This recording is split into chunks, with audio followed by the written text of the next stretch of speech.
My name is Luca, and I'm a faculty member in the Department of Immunology at Moffitt Cancer Center. And the poster I'm going to present today for the SITC conference is our work on the molecular biology of an emerging immune checkpoint inhibitor called LAG-3. And so LAG-3, following PD-1 and CTLA-4, was the third immune checkpoint to be FDA approved with an antibody in the clinic. And these antibodies treat advanced melanoma. And so this is very hot in terms of an emerging area for immunotherapy and immuno-oncology research.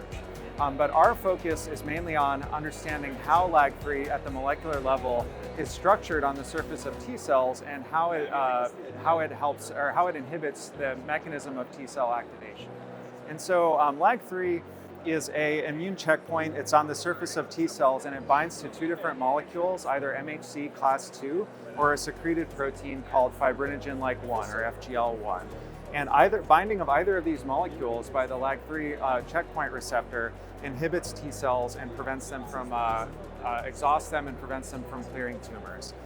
And so one of the first things we had to do for this project is to generate highly pure recombinant LAG-3 protein. And so LAG-3 tends to aggregate in solution and be insoluble. So to solve that problem, we used a technique called yeast surface display to evolve a biochemically enhanced version of the LAG-3 protein.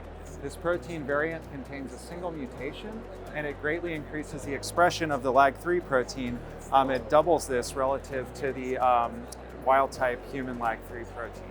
And so using this biochemically enhanced LAG-3 protein, we were able to determine the crystal structure of the LAG-3 extracellular domain bound to an antibody that inhibits LAG-3 function. And so LAG-3 is shown here in this kind of X-shaped dimer, and the F7 scFv or antibody fragment is bound to this domain 4 of LAG-3, which is membrane adjacent.